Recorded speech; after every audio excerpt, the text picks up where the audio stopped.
Hello YouTube, my name is Shayna, and today I wanted to talk about something that I've been thinking about a lot, like a lot. And especially since I started my YouTube channel and I've been thinking about content to create, one of the things, of course, I've considered is what content do I like to consume? And the answer is I love to consume true crime media of all sorts. So whether it be podcasts, YouTube videos, movies, TV shows, all of it. And one thing I've really considered is putting that out there. So like creating true crime content, because that's the content I like to consume. And ever since I've thought about creating true crime content, I've kind of started to think a little bit more critically about what that would mean and what that looks like.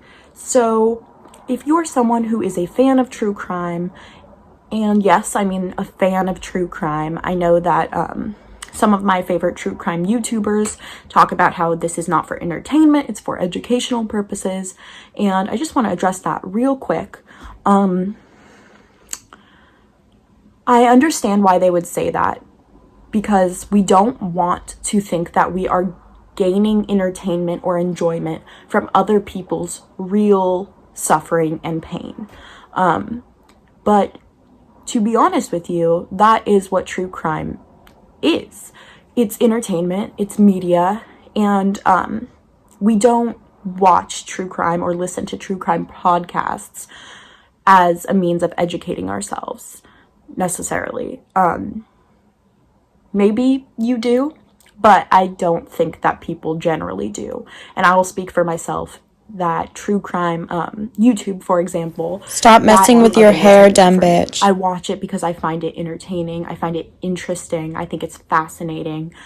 And I think it's disingenuous to pretend that people are consuming this form of media for educational purposes. And I'm gonna dive into that a little bit deeper. So one of the reasons why I think that true crime is a form of media that is for entertainment and not for educational purposes solely is because women are the primary consumers of true crime content. And that's really interesting to me. And I think that I saw this post that was really funny that said, true crime for women is what World War II is for guys. So this idea that we look into something that is horrible and depraved and fascinating and feels very real in our gendered experiences, perhaps. So for me, I have always been paranoid. I have always thought about all of these things that we talk about in true crime, being abducted. I've always been scared that I would be abducted. I've always been scared that I would be assaulted, murdered. And I think that a lot of women relate to that, and a lot of women seek out true crime stories to kind of live through what they're already afraid of, right? And I think that there are a lot of reasons why we're attracted to this kind of media. But I don't necessarily think any of them are good reasons to pull ourselves into this very dark and negative space. That being said, will I stop consuming true crime media? Probably not. I'll probably continue to watch it and consume it. I just think that I will try to be a little bit more mindful about what I'm consuming and why it's interesting to me. And I come from a perspective of knowing, having this level of self-awareness and knowing that for me, the stories that I'm interested in, for starters, are stories where the victim I can identify with.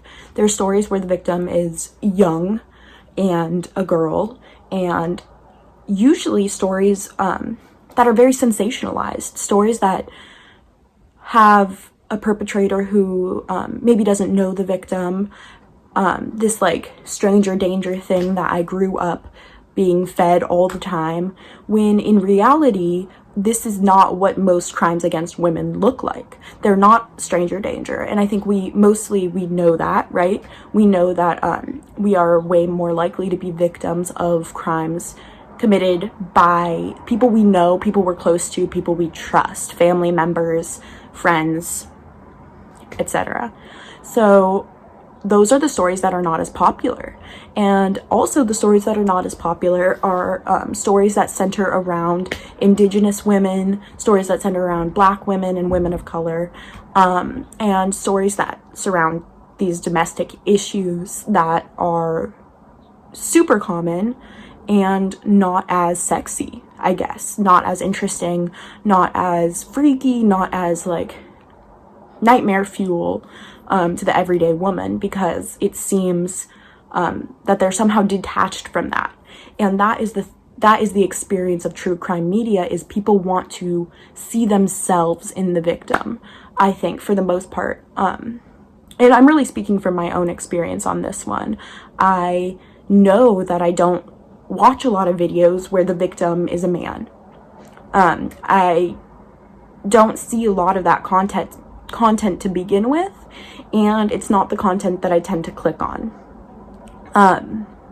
So all of this to say that I will probably not be creating any sort of true crime content, but if I were to do so, I would really hope that I will focus on the stories that do need to be told, the stories that surround issues, domestic issues, and issues where the people closest to the victims are the ones who perpetuate the violence, because those are the predominant stories. That's what actually happens in real life.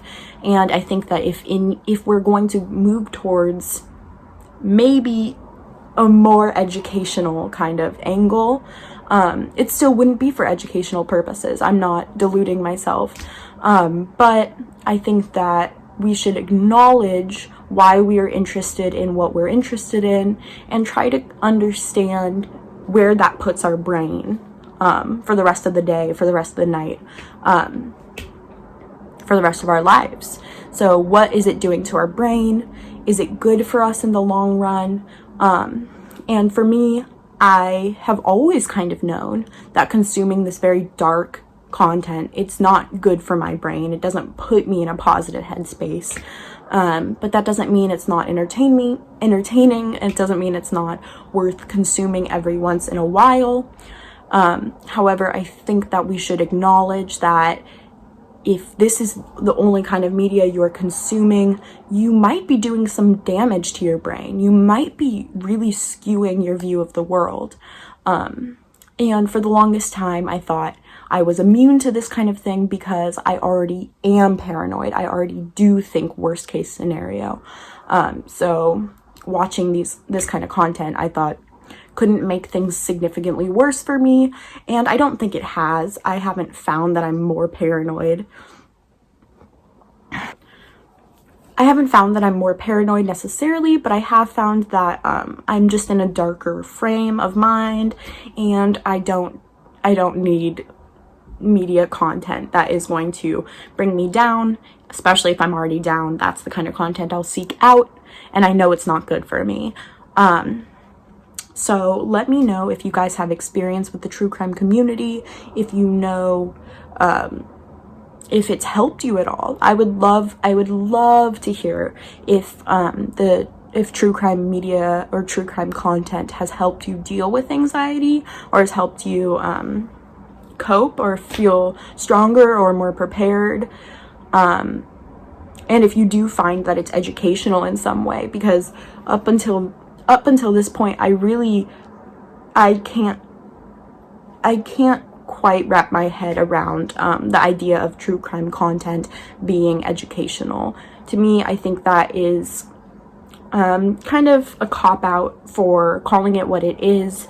It is grotesque. it is entertainment, and it's something that humans have always been interested in, the depravity and the kind of sickness in the mind of other humans, and it's something that I'm still very interested in. I still like to read books kind of from the serial killer's perspective, but I do have a bit of guilt about it, because I know that at the same time, it is almost never really about getting the victim's story out there. It is almost always for shock value, and for entertainment purposes.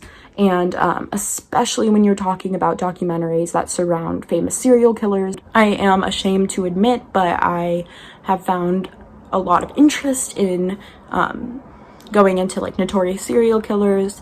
I know a lot about Ted Bundy, more than I should, and I think a lot of people are in the same boat. They know a lot about serial killers and they do not know a lot about their victims, and that is no surprise. I just think it's something that we should be able to talk about without kind of mincing words and pretending that we are somehow educating the masses when everyone knows that terrible things go on all the time. It's not an educational experience, and this is not hate for any true crime YouTubers. I think they do an amazing job. I think they produce very interesting content, and viewers are just as culpable as content creators in terms of finding entertainment value from other people's suffering. It is a valuable conversation to be had about why we are so entertained and enamored by especially female suffering and these terrible acts against women, and especially young women, especially vulnerable women. And I think that it's worth looking into, it's worth understanding, and I think that it's worth saying,